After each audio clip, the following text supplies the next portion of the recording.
ಎಲ್ರಿಗೂ ನಮಸ್ಕಾರ. ಕಮಲ್ ಶ್ರೀದೇವಿ ತುಂಬ ಅದ್ಭುತವಾದ ಟೈಟ್ಲು ಫಸ್ಟ್ ಆ್ಯಂಡ್ ಫಾರ್ಮೋಸ್ಟ್. ಯಾಕಂದರೆ ತುಂಬ ಚೆನ್ನಾಗಿ ಅಟ್ರ್ಯಾಕ್ಟ್ ಆಗುತ್ತೆ ನಮಗೆ. ನೀವು ನೋಡಿದ್ರೆ ಹಲವಾರು ಈ ಥರ ಪೇರ್ಗಳು ತುಂಬ ಇಷ್ಟ ಆಗೋದು ನಮಗೆ ಸಿನಿಮಾದಲ್ಲಿ. ಇವಾಗ ಹಿಂದಿನಲ್ಲಿ ಶಾರುಖ್ ಖಾನ್ ಕಾಜೋಲ್ ಅವ್ರದ್ದೊಂದು ಪೇರ್ ಇಷ್ಟ ಆಗೋದು, ಕಮಲ್ ಸರ್ ಶ್ರೀದೇವಿ ಅವ್ರದ್ದು ಇಷ್ಟ ಆಗೋದು. ಈಗ ಕನ್ನಡದಲ್ಲಿ ಬಂದರೆ ದರ್ಶನ್ ಸರು ರಕ್ಷಿತಾ ಮೇಡಮ್ದೊಂದು ಪೇರ್ ಇಷ್ಟ ಆಗೋದು ನಮ್ಗೆ. ಅಂದರೆ ಈ ಥರದ್ದೆಲ್ಲ ವಾವ್ ಅಂತ ಅನಿಸೋ ಪೇರ್ಗಳು. ಸೊ ಆ ಥರದೊಂದು ಟೈಟಲ್ಲು ತುಂಬ ಈಸಿಯಾಗಿ ಕನೆಕ್ಟ್ ಆಗುತ್ತೆ. So first and foremost title ತುಂಬ ಚೆನ್ನಾಗಿದೆ. ಆ್ಯಂಡ್ ನಾನು ರಾಜ್ ಬಗ್ಗೆನೂ ಸಚಿನ್ ಬಗ್ಗೆ ಮಾತಾಡೋಕ್ಕಿಂತ ಮುಂಚೆ ಫಸ್ಟ್ ನಾನು ಹೇಳ್ತೀನಿ, ಈ ಸಿನಿಮಾನ ನಾನು ನೋಡಿದ್ದೀನಿ. ನನಗೆ ಫಸ್ಟ್ ಕಾಪಿ ನಾನು ಈ ಸಿನಿಮಾನ ತೋರಿಸಿದ್ದಾರೆ ನನಗೆ. ಸೊ ನಾನು ಇಲ್ಲಿ ಏನು ಮಾತಾಡ್ತಾ ಇದ್ದೀನಿ ಅದಷ್ಟೂ ಹಿಂಗಿರಬಹುದು, ಹಿಂಗಾಗಲಿ ಅನ್ನೋದಲ್ಲ, ನಾನು ನೋಡಿರೋದಕ್ಕೆ ಮಾತಾಡ್ತಾ ಇದ್ದೀನಿ. ಈ ಸಿನಿಮಾ ಇಲ್ಲಿವರೆಗೂ ನಿಮಗೆ ಟೀಸರ್ಸ್ ಬಂದಿರ್ಬೋದು ಅಥವಾ ಒಂದು ಸಾಂಗ್ಸ್ ಬಂದಿರ್ಬೋದು. ನೀವೇನೊಂದು ಇಮ್ಯಾಜಿನೇಷನ್ ಮಾಡ್ತೀರಾ, ಓಕೆ ಹೊಸಬ್ರೆಲ್ಲ ಸೇರ್ಕೊಂಡು ಒಂದು ಪಿಕ್ಚರ್ ಮಾಡಿದ್ದಾರೆ, ಅಥವಾ ಸಚಿನ್ನು ರಾಜ್ ಸೇರ್ಕೊಂಡು ಪ್ರೊಡಕ್ಷನ್ ಮಾಡಿ ಅವ್ರಿಗೆ ಒಂದು ಪಿಕ್ಚರ್ ಮಾಡ್ಕೊಂಡಿದ್ದಾರೆ ಅನ್ನೋದೇನಿದೆ, ಇದು ಖಂಡಿತವಾಗ್ಲೂ ಅಲ್ಲ. ಇದು ಒಂದು ಅದ್ಭುತವಾದ ಕತೆಗೆ ಅವ್ರುಗಳು ಬಂಡವಾಳ ಹಾಕಿದ್ದಾರೆ. ಈ ಕತೆ ಇವ್ರು ಮಾಡಿರಲಿಲ್ಲ, ಬೇರೆ ಯಾರೇ ಮಾಡಿದ್ರು ಈ ಸಿನಿಮಾ ತುಂಬ ಚೆನ್ನಾಗಾಗಿರೋದು ಇವತ್ತು.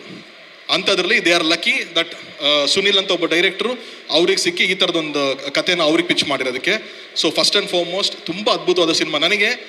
ನನಗೆ ಸಚಿನ್ ಕರೆದ್ರು ಈ ಸಿನಿಮಾ ಒಂದ್ಸತಿ ನೋಡಿ ಬನ್ನಿ ಅಂತ. ನಾನು ಹೋಗ್ಬೇಕಾದ್ರೆ ತುಂಬ ಲೋ ಎಕ್ಸ್ಪೆಕ್ಟೇಷನ್, ಓಲಿ ಬಿಡಿ ಮಿನಿಸ್ಟ್ರು ಮಗ ಚೆನ್ನಾಗಿ ಮಾಡ್ಕೊಂಡಿರ್ತಾರೆ, ಕಾರು ಗೀರು ಎಲ್ಲ ಬರುತ್ತೆ ಅಂತ ಫುಲ್ ರಿಚ್ ಆಗಿರುತ್ತೆ ಅಂತ ನಾನು ಎಕ್ಸ್ಪೆಕ್ಟೇಷನ್ ಒಳಗಡೆ ಹೋದೆ.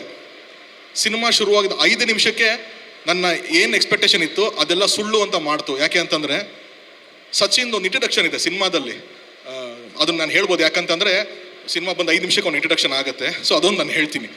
ಏನು ನಾನು ಎಕ್ಸ್ಪೆಕ್ಟ್ ಮಾಡಿದೆ, ಸಚಿನ್ ಇಂಟ್ರಡಕ್ಷನ್ ಒಂದು ಫೈಟ್ ಗಿಟಲ್ಲಿ ಬರ್ಬೋದೇನೋ, ಏನೋ ಒಂದು ಸ್ಲೋ ಮೋಷನ್ ಕೂದಲು ಗೆದ್ಲಿಂಗ್ ಅನ್ಕೊಂಡು ಗ್ಲಾಸಲ್ಲಿ ಹಾಕೊಂಡು ಒಂದು ತರ್ಬೋದು ಅಂತ. ಖಂಡಿತವಾಗ್ಲೂ ಇಲ್ಲ. ಒಂದು ಪೊಲೀಸ್ ಸ್ಟೇಷನಲ್ಲಿ ಒಂದು ಚಡ್ಡಿ ಮೇಲೆ ಕೂತಿರ್ತಾನೆ, ಪೊಲೀಸ್ ಹೊಡಿತಾ ಇರ್ತಾರೆ, ಅಲ್ಲಿಂದ ಒಂದು ಇಂಟ್ರಡಕ್ಷನ್ ಆಗುತ್ತೆ. ಅಂದರೆ ಅದು ತೋರಿಸುತ್ತೆ how dedicated he was to the script ಅಂತ ಅಂದ್ಬಿಟ್ಟು. ಆ ಸ್ಕ್ರಿಪ್ಟ್ ಬಿಟ್ಟು ಬೇರೆ ಏನೂ ಆ ಕಡೆ ಅಲ್ಲಾಡ್ದಂಗೆ ಈ ಸಿನಿಮಾನ ಮಾಡಿದ್ದಾರೆ. ಅಲ್ಲಿಂದನೇ ಸಿನಿಮಾ ಗೆಲ್ತಾ ಹೋಗುತ್ತೆ. ಅದ್ಭುತವಾದಂಥ ಒಂದು ಸ್ಕ್ರೀನ್ ಪ್ಲೇ, ತುಂಬ ಎಂಗ್ರೂಜಿಂಗ್ ಸ್ಕ್ರೀನ್ ಪ್ಲೇ ಇದೆ. ಒಂದು ಚಿಕ್ಕ ಥ್ರಿಲ್ಲರ್ ಹೋಗುತ್ತೆ, ಹ್ಯೂಮರ್ ಹೋಗುತ್ತೆ. ರಮೇಶ್ ಇಂದ್ರ ಸರ್ ತುಂಬ ಬ್ಯೂಟಿಫುಲ್ ಆಗಿ ಮಾಡಿದ್ದಾರೆ ಇಡೀ ಸಿನಿಮಾ. ಅವ್ರು ಇಲ್ಲಿವರೆಗೂ ನಾವು ಅವ್ರನ್ನ ಸಪ್ತಸಾಗರ ಆಚೆನೋ ಬೇರೆ ಎಲ್ಲ ಫಿಲಮಲ್ಲಿ ಬೇರೆ ಥರ ನೋಡಿದ್ದೀವಿ. ಇಲ್ಲಿ ತುಂಬ ಯೂನಿಕ್ ಆಗಿ ಮಾಡಿದ್ದಾರೆ, ಒಂದು ಬ್ಯೂಟಿಫುಲ್ ಹ್ಯೂಮರ್ ಕ್ಯಾರಿ ಮಾಡಿದ್ದಾರೆ. ಆಲ್ಸೋ ಕಿಶೋರ್ ಸರ್ ಆಗಿರ್ಬೋದು, ಕಿಶೋರ್ ಸರ್ ಕಾಪ್ ರೋಲಲ್ಲಿ ತುಂಬ ಇಷ್ಟಪಡ್ತೀವಿ. ಇದ್ರಲ್ಲಿ ಅಗೇನ್ ಆ ಥರದೇ ಒಂದು ಕಾಪ್ ರೋಲು. ಅದು ಬಿಟ್ಟು ನೀವು ಇಲ್ಲಿ ನೋಡೋವಂಥ ಅಷ್ಟು ಜನ ತುಂಬ ಇಂಪಾರ್ಟೆಂಟ್, ಅದು ಮಿತ್ರವರಾಗಿರಲಿ, ಪ್ರವೀಣ್ ಆಗಿರಲಿ, ರಘು ಅವರಾಗಿರಲಿ, ಎವ್ರಿ ಒನ್ ತುಂಬ ಇಂಪಾರ್ಟೆಂಟ್ ರೋಲ್ ಪ್ಲೇ ಮಾಡ್ತಾರೆ. ಸಚಿನ್ ಎಷ್ಟು ಇಂಪಾರ್ಟೆಂಟ್ ರೋಲ್ ಪ್ಲೇ ಮಾಡ್ತಾರೋ ಅಷ್ಟೇ ಇಂಪಾರ್ಟೆಂಟ್ ರೋಲ್ ಉಮೇಶ್ ಅಣ್ಣನಿಂದ ಹಿಡಿದು ಇವ್ರ ತನಕ ಪ್ಲೇ ಮಾಡಿದ್ದಾರೆ. ಇದನ್ನ ಸಿನಿಮಾ ನೋಡಿರೋದಕ್ಕೆ ನನಗೆ ಗೊತ್ತು. ಬಟ್ ಇವರಿಷ್ಟು ಜನ ಒಂದು ಕಡೆ, 2 ಕ್ಯಾರೆಕ್ಟ್ರು ತುಂಬ ಚಾಲೆಂಜಿಂಗ್ ಇತ್ತು.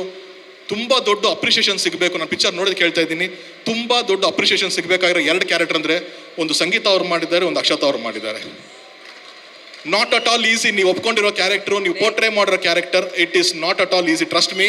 ನಾನೇ ಒಬ್ಬ ಪ್ರೊಡ್ಯೂಸರ್ ಆಗಿ, ಒಬ್ಬ ಡೈರೆಕ್ಟರ್ ಆಗಿ ಇದನ್ನು ಆ್ಯಕ್ಟರ್ಸ್ಗಳಿಗೆ ಕನ್ವಿನ್ಸ್ ಮಾಡಬೇಕು ಅಂದರೆ it is not at all easy. ನಿಮ್ಮಿಬ್ಬರಿಗೂ ತುಂಬ ಧೈರ್ಯ ಇದೆ, ಅದಕ್ಕೆ ಈ ಥರದೊಂದು ಸ್ಕ್ರಿಪ್ಟ್ ಒಪ್ಕೊಂಡಿದ್ದೀರಾ. I think this film will give you all the dues you required. So good luck. ತುಂಬ ಅದ್ಭುತವಾಗಿ ಮಾಡಿದ್ದೀರಾ. ಆ್ಯಂಡ್ ಟೆಕ್ನಿಕಲಿ ಆಲ್ಸೋ ಸುನಿಲ್, ನಮ್ಮ ಡೈರೆಕ್ಟರ್ ಸುನಿಲ್ ಏನಿದ್ದಾರೆ, ತುಂಬ ಚೆನ್ನಾಗಿ ಹೊಸಬ್ರು, ಕೀರ್ತನ್ ಅವರು ಆಗಿರ್ಬೋದು, ಮ್ಯೂಸಿಕ್ ಆಗಿರ್ಬೋದು, DOP ಆಗಿರ್ಬೋದು, ಎಲ್ಲರೂ ತುಂಬ ಚೆನ್ನಾಗಿ ಬಳಸ್ಕೊಂಡಿದ್ದಾರೆ. ಅಂದರೆ ಓವರ್ ಆಲ್ ಎಡಿಟಿಂಗ್ ಇರ್ಬೋದು, ಎಲ್ಲನೂ ತುಂಬ ಹಿಡಿದಿಡುತ್ತೆ ಸಿನಿಮಾದಲ್ಲಿ. ಸೊ ಹಾಗಾಗಿ ಈ ಸಿನಿಮಾ ತುಂಬ ಚೆನ್ನಾಗಿ ಆಗುತ್ತೆ ಅನ್ನೋದು ಒಂದು ನಂಬಿಕೆ ನನಗಿದೆ. ಆ್ಯಂಡ್ ಅವಲ್ಲ ಅಧ್ಯಕ್ಷರು ಹೇಳ್ತಿದ್ರು ₹200 ಇವಾಗ ಬಂದ್ಬಿಡ್ತು, ಎಲ್ಲನೂ ಚೆನ್ನಾಗಾಯಿತು ಅಂತ. ಖಂಡಿತವಾಗ್ಲೂ ಬಹಳ ಖುಷಿ ಇದೆ.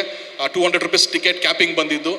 ಅದರಲ್ಲಿ ಒಂದು ಉದ್ದೇಶ ಇದ್ದಿದ್ದೇನು ಅಂದರೆ ಕನ್ನಡ ಸಿನಿಮಾಗಳಿಗೂ ಶೋಸ್ ಕೊಡಬೇಕು. ಮೊದಲಾದರೆ ಮಲ್ಟಿಪ್ಲೆಕ್ಸ್ಗಳಲ್ಲಿ ಶೇರ್ ಜಾಸ್ತಿ ಬರುತ್ತೆ ಅನ್ನೋದಕ್ಕೋಸ್ಕರ ಅದರ್ ಲ್ಯಾಂಗ್ವೇಜಿಗೆ ಕೊಡ್ತಾಯಿದ್ರು. ಈ ಕನ್ನಡ ಸಿನಿಮಾಗೂ ಈಕ್ವಲ್ ಆಗುತ್ತೆ, ಶೇರ್ ಸಿಗಬೇಕು ಅಂತ. ಇದ್ರ ಮೀರಿ ನಂದು ಜನರ ಹತ್ರ ಒಂದೇ ಒಂದು ಪ್ರಾರ್ಥನೆ, ಎಲ್ಲ ಸಿನಿಮಾಗೂ ₹200 ಆಗೋಗಿದೆ. ಕನ್ನಡ ಸಿನಿಮಾ ಏನು ಪಕ್ಕದಲ್ಲಿ ತೆಲುಗು ಸಿನಿಮಾ ನೋಡ್ಬಿಡೋಣ, ಅದೇ ದುಡ್ಡಿಗೆ ಇಂಗ್ಲೀಷ್ ಸಿನಿಮಾ ನೋಡ್ಬಿಡೋಣ ಅಂತ ದಯವಿಟ್ಟು ಆ ಮನಸ್ಥಿತಿಗೆ ಹೋಗಬೇಡಿ. ಆ ₹200 ಮಾಡಿರೋದು ಕನ್ನಡ ಸಿನಿಮಾಗಳನ್ನ ನೋಡಲಿ ಅಂತ ಅಂದ್ಬಿಟ್ಟು ಅಂತ. ದಯವಿಟ್ಟು ಕನ್ನಡ ಸಿನಿಮಾಗಳನ್ನ ನೋಡಿ. ಯಾಕೆ ಅಂತಂದರೆ ನಾನೇ ಒಂದು ಸಿನಿಮಾ ಇವಾಗ ತಾನೇ ಮಾಡಿದ್ದೀನಿ, ಪ್ರೊಡ್ಯೂಸ್ ಮಾಡಿದ್ದೀನಿ. 7 ಮಲೆ ಅಂತ ಒಂದು ಸಿನಿಮಾ ಪ್ರೊಡ್ಯೂಸ್ ಮಾಡಿದ್ದೀನಿ.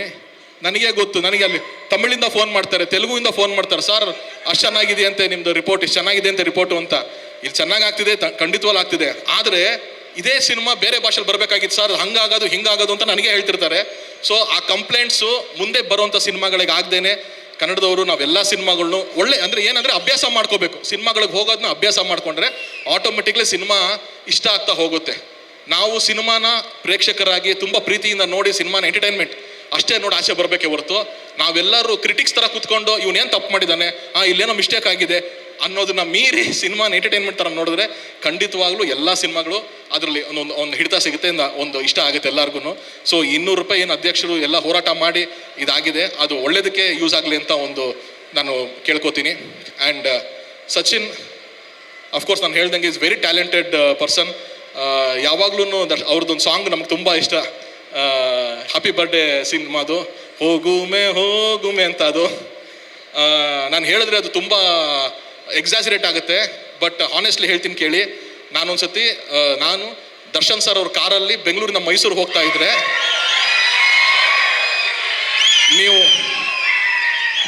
ನೀವು ನಂಬಲ್ಲ, ಬೆಂಗಳೂರಿಂದ ಮೈಸೂರಿಗೆ ಹೋಗೋ ತನಕ ದರ್ಶನ್ ಸರ್ ಪ್ಲೇ ಮಾಡಿದ್ದು ಅದೊಂದೇ ಸಾಂಗು 12 ಸತಿ ಅದೊಂದೇ ಸಾಂಗ್ನ ಪ್ಲೇ ಮಾಡಿದ್ರು ಅವರು. ಅಷ್ಟು ಇಷ್ಟ ಇತ್ತು, ಅಷ್ಟು ಚೆನ್ನಾಗಿ ಅದು ಎಲ್ಲರಿಗೂ ಇಷ್ಟ ಆಗಿದ್ದು ಸಾಂಗ್ ಅದು. ಸೊ ಯಾವಾಗಲೂ ಆ ಥರದೊಂದು ಟ್ಯಾಲೆಂಟ್ ಸಚಿನ್ ಈ ಸಿನಿಮಾ ಮುಖಾಂತರನು ವೆರಿ ಪ್ರಾಮಿಸಿಂಗ್ ಆ್ಯಕ್ಟರ್ ಆಗ್ತಾರೆ, ಸ್ಟಾರ್ ಆಗ್ತಾರೆ, ಇನ್ನೊಂದು ಆಗ್ತಾರೆ ನನಗೆ ಗೊತ್ತಿಲ್ಲ, ಬಟ್ ವೆರಿ ಪ್ರಾಮಿಸಿಂಗ್ ಆ್ಯಕ್ಟರ್ ಅಂತೂ ಸಚಿನ್ ಆಗ್ತಾರೆ ಅಂತ ನಂಬಿಕೆ ನನಗಿದೆ. So good luck Sachin. And finally my brother Rajavardhan, ದಯವಿಟ್ಟು ವೇದಿಕೆ ಮೇಲೆ ಬನ್ನಿ ನೀವು. ಏನಕ್ಕೆ ನಾನು ಸಚಿನ್ನ ರಾಜ್ನ ಇಲ್ಲಿ ವೇದಿಕೆ ಮೇಲೆ ಕರೆದೆ ಅಂತಂದರೆ, ಒಂದು 10 years ಬ್ಯಾಕ್ ನನ್ನ ಅವನ ಒಂದು ಜರ್ನಿ. ಅವ್ರ ತಂದೆ ಡಿಂಗ್ರಿ ನಾಗರಾಜ್ ಅವರು ನಮ್ಮ ತಂದೆ ಅಣ್ಣ ತಮ್ಮ ಇದ್ದಂಗೆ ಯಾವಾಗ್ಲೂ. ಅದು ಇವತ್ತಿಗೂ ಅವ್ರ ಮನೆ ನಮ್ಮ ಮನೆ ಅಷ್ಟು ಬಾಂಧವ್ಯ ಇದೆ. ಅವ್ರು ನಮ್ಮ ಏರಿಯಾದಲ್ಲೇ ಇದ್ದಂಥವನು. ಯಾವಾಗೋ ಒಂದ್ಸತಿ ನಮ್ಮ ಮನೆ ಹತ್ರ ಇದ್ದಾಗ ಇವ್ನು ಬಂದಿದ್ದ, ಏನು ಮಾಡ್ತಿದ್ಯೋ, ಏನು ಮಾಡಬೇಕು ಅಂತಿದ್ಯೋ ನೀನು ಅಂತಂದರೆ, ಅಣ್ಣ ನಾನೇನೋ ಬಿಸ್ನೆಸ್ ಮಾಡಬೇಕು ಅಂತಿದ್ದೀನಿ ಅಣ್ಣ, ಏನೋ ಕಾಫಿ ಶಾಪ್ ಹಾಕ್ತೀನಿ ಅಣ್ಣ, ಇನ್ನೊಂದೇನೋ ಹಾಕ್ತೀನಿ ಅಣ್ಣ ಅಂತಂದ. ಯಾಕೋ ಯಾವ ಖುಷಿಗೆ ಆಗ್ತಾ ಇದೆಯಾ ಅದನ್ನ ಅಂತಂದೆ. ಇಲ್ಲ ಅಣ್ಣ ನನಗೇನು ಇಂಟ್ರೆಸ್ಟ್ ಇಲ್ಲ ಅಂದ. ಅದೆಲ್ಲ ಬಿಡು, ಸ್ವಲ್ಪ ಅವಾಗ ನನ್ನ ಥರ ಇದ್ದ ಪರ್ಸ್ನಾಲಿಟಿ. ಸೊ ಅದಕ್ಕೆ ಬೇಡ ಮಗನೆ, ಸ್ವಲ್ಪ ನೀನು ವೆಯ್ಟ್ ರೆಡ್ಯೂಸ್ ಮಾಡಿ ಫಿಟ್ ಆಗು, ಒಳ್ಳೆ ಹೈಟು, ಒಳ್ಳೆ ಪರ್ಸ್ನಾಲಿಟಿ ಇದೆ, ಅದೆಲ್ಲದಕ್ಕೂ ಮೀರಿ ಒಬ್ಬ ಪೋಷಕ ಕಲಾವಿದನ ಹೆಸರನ್ನ ಅಲ್ಲಿಗೆ ನಿಲ್ಲಿಸಬಾರ್ದು, ಅದು ಕಂಟಿನ್ಯೂ ಆಗಬೇಕು ಮಗನೆ. ಇವತ್ತು ಅವನ ಹೆಸರು ಅವ್ರ ತಂದೆ ಇವನ ಹೆಸರು ಎಷ್ಟು ಬಂದ್ರೂ ಕಂಟಿನ್ಯೂಷನ್ ತಂದೆ ಹೆಸರು ಹೋಗುತ್ತೆ. ನನಗೆ ಎಲ್ಲೋದ್ರೂ ತರುಣ್ ಸುಧೀರ್ ಅಂತ ಅಂದಾಗ ಅವ್ರ ಹೆಸರು ಜೊತೆಗೆ ಟ್ರಾವೆಲ್ ಆಗ್ತಾ ಹೋಗುತ್ತೆ. ಅದೇ ನಮ್ಮ ಇಂಟೆನ್ಷನ್ ಇರೋದು. ಆ ಥರ ಸಿನಿಮಾನೇ ಇಂಟ್ರೆಸ್ಟ್ ಇಲ್ಲದೆ ಇರೋ ಒಬ್ಬ ಹುಡುಗ 10 ವರ್ಷದಲ್ಲಿ ಕನ್ನಡ ಚಿತ್ರರಂಗದಲ್ಲಿ ಒಬ್ಬ ಆ್ಯಕ್ಟರ್ ಆಗಿ ಹೆಸರು ಮಾಡಿ ಇವತ್ತೊಂದು ಪ್ರೊಡಕ್ಷನ್ ಮಾಡಿದ್ದಾನೆ, ನನಗೆ ಭಾಳ ಖುಷಿ ಆಗ್ತಾ ಇದೆ. ಅಂದರೆ ಇವತ್ತು ಅವನು ಯಾಕೆ ಎಲ್ಲ ಪೋಷಕ ಕಲಾವಿದರನ್ನ ಕರೆಸಿ ಸ್ಟೇಜ್ ಮೇಲೆ ಕೂರಿಸಿ ಗೌರವ ಕೊಟ್ಟ ಅಂತಂದರೆ, ಅವನಿಗೆ ಆ ಪೇನ್ ಗೊತ್ತು, ನಮಗೆಲ್ಲ ಪೇನ್ ಗೊತ್ತು. ನಮ್ಮ ತಂದೆ ಇವ್ರ ತಂದೆ ಎಲ್ಲರೂ ಪೋಷಕ ಕಲಾವಿದರು. ಸೊ ಎಲ್ಲರದು ಆ ಪೇಯ್ನು, ಆ ಸ್ಟ್ರಗಲ್ಲು, ಅವ್ರ ಅಚೀವ್ಮೆಂಟ್ಸ್ಗಳನ್ನ ನೋಡಿರ್ತೀವಲ್ಲ, ಎಲ್ಲೋ ಅವ್ರಿಗೆ ಸಿಗಬೇಕಾದಂಥ ಅಷ್ಟು ರೆಸ್ಪೆಕ್ಟ್ಗಳು ಸಿಕ್ಕಿಲ್ವೇನೋ ಅಂತ ನಮ್ಮಲ್ಲಿ ಒಂದು ಕೊರಗಿರುತ್ತೆ. ಹಾಗಾಗಿ ಇಂಥರ ವೇದಿಕೆಗಳಲ್ಲಿ ಇವ್ರು ನೆನಪಿಸ್ತಾನೆ. ಇವರೆಲ್ಲರ ಆಶೀರ್ವಾದ ನಿನ್ನ ಮೇಲೆ ಇದೆ ರಾಜ್. ಈ ಥರ ಇನ್ನೂ ಹಲವಾರು ಸಿನಿಮಾಗಳು ಪ್ರೊಡಕ್ಷನ್ ಮಾಡೋ ಥರ ಆಗಲಿ, ಅಷ್ಟೊಂದು ಜನ ಕೆಲಸ ಸಿಗೋ ಥರ ಆಗಲಿ. ನಾವೆಲ್ಲ ಡ್ರಾಮಾ ಕಂಪ್ನಿ ನಡೆಸಿರೋ ಅಂಥವ್ರು, ಅಲ್ಲೂ ಒಂದಷ್ಟು ಜನ ಕೆಲಸ ಆಗ್ತಿತ್ತು. ಹಾಗೆ ಸಿನಿಮಾ ಇನ್ನೂ ದೊಡ್ಡದು. ಸೊ ನಿನ್ನ ಕಂಪ್ನಿ, ನಿನ್ನ ಜೊತೆಗೆ ಸಚಿನ್ ಇದ್ದಾನೆ. ಸೊ ಒಳ್ಳೇದಾಗಲಿ ಅಂತ ಕೇಳ್ತೀನಿ. ಆ್ಯಂಡ್ ಕಮಲ್ ಶ್ರೀದೇವಿಗೆ ನನ್ನ ಕಡೆಯಿಂದ ಆಲ್ ದಿ ವೆರಿ ಬೆಸ್ಟ್ ಹೇಳ್ತೀನಿ. Thank you guys. That's so sweet. Thank you so much.